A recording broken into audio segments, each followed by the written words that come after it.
Yes, Manchester United nil, Chelsea nil was what happened in game week 6. The match all of us was looking up to ended in a goalless draw. That was the poorest, most boring match I've ever seen in my life, guys. And I'm not even capping, I'm saying the truth right now. As a Manchester United fan, that was the poorest, boring match I've ever seen in my life, guys. But the good news is that in game week 7, Manchester United will be hosting Arsenal again, and Arsenal has not defeated United in the Premier League since 2006. And surely they'll be looking to change that at Old Trafford this weekend, as United will be taking on Arsenal in what will be the biggest match for game week 7, and hopefully it doesn't end in a goalless draw again. So stay tuned for my predictions. Has the goal! So the first match here will be coming this Friday as Wolverhampton Wanderers take on Crystal Palace. And Crystal Palace are a side that are very, very in form right now, especially Wilfred Zaha. If you don't have that guy in FPL, of course I didn't have him last weekend. My last weekend was so poor. My game week 6, I had 27 points. Instead I should have had Wilfred Zaha. I sold Wilfred Zaha in game week 5 and he scored and assisted a goal to ensure Crystal Palace won and took all 3 points at Fulham last weekend in game week 6. And this time around they play Wolverhampton Wanderers at Molineux. Of course this will be a tougher task. Wolverhampton Wanderers are not Fulham. Fulham are a poor side currently. They are very, very poor. They are in the relegation places in the Premier League. But Wolverhampton Wanderers look like they are not really convincing at the moment as well.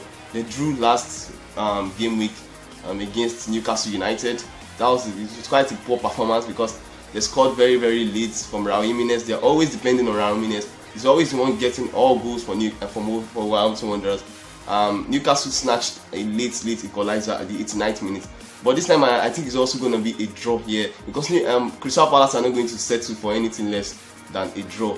At least that will be a bare minimum for Crystal Palace, because Crystal Palace are also a good side currently. Wilfred Zaha is doing a good job at Crystal Palace. So I think this one is going to end in a draw here. Wolverhampton Wanderers won, Crystal Palace won. So the first match on Saturday is going to be Sheffield United against Manchester City.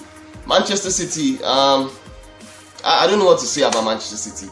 8 points out of 5 games for Manchester City. And that's poor considering Manchester City. We all thought Man City are going to be a very, very big, tough title contenders this season, but they have been unfortunate kind of this season. The 2 strikers have been not very fit. They have been injured all season, and now again Sergio Aguero is a doubt for like a few weeks now again. So I don't know how it's going to be for Manchester City. They should have gotten a striker, but according to what Pep Guardiola said in the interview some days ago, he said they couldn't afford another striker. They only could afford a defender. So I don't think I'm going to blame Manchester City on that one.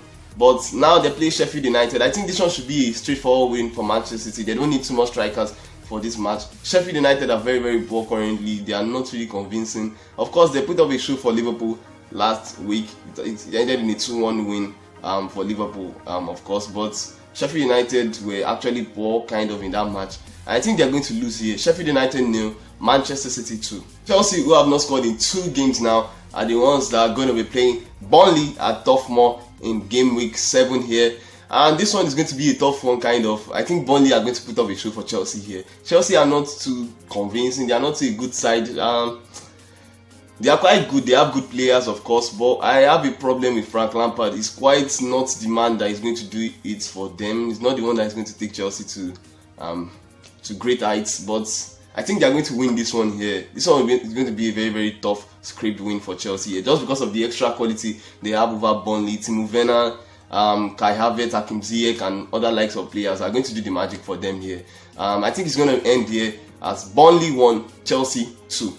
Back-to-back outstanding results for West Ham United as they drew 3-3 at Tottenham Hotspur Stadium. And once again, last weekend, they held Manchester City to a draw, to a 1-0 draw, and they even scored first. That was a good one from David Moyes, man. I think West Ham United are doing a good job currently. And again, they are playing Liverpool. Very tough set of matches. Tottenham, Manchester City, and again Liverpool at Anfield. I think this one is going to be a tough one here for them. I think this is where they are finally going to lose here. So I think it's going to end here. Liverpool 3, West Ham United 2. We're going to welcome a new month with Aston Villa versus Southampton. Aston Villa finally got battered last weekend. They got battered 3-0 against Leeds United. A perfect, sweet hat-trick from Patrick Bamford gave Leeds United a 3-0 win against Aston Villa last time out. And Southampton, on the other hand, beat the table toppers Everton 2-0. 2-0. I was shocked to see Southampton win against Everton. But of course, last weekend I actually predicted a 2-2 draw for Southampton and Everton. I knew Southampton was going to take something for that match, but I never saw a win coming for Southampton against Everton.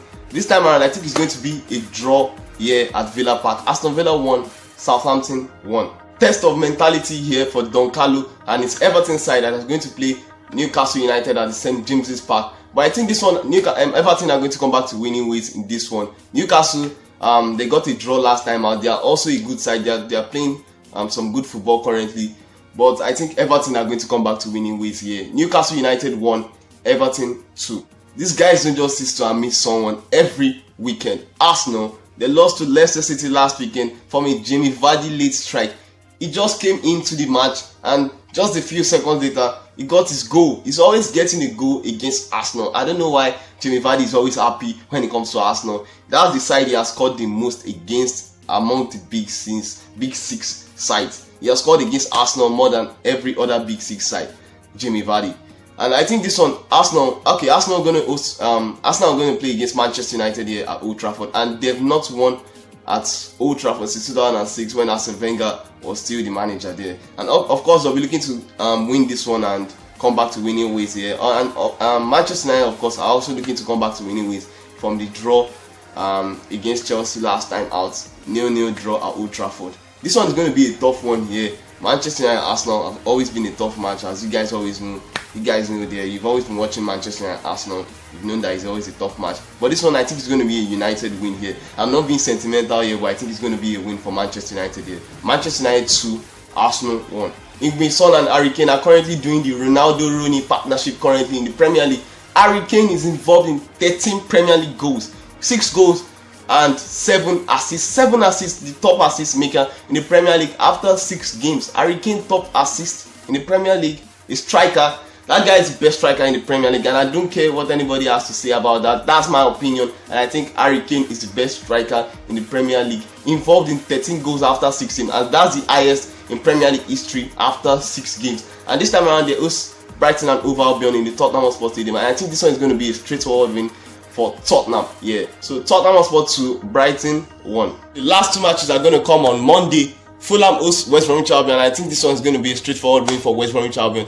They are currently better than Fulham, and I think it's going to be a 2-1 win for West Bromwich Albion. Fulham 1, West Bromwich Albion 2. Last match here is going to be Leeds United against Leicester City, and I don't have too much to say in this one because I think it's going to be a straightforward draw here. Leeds United got 3 goals against Aston Villa, who we thought were surprised Leicester City this season.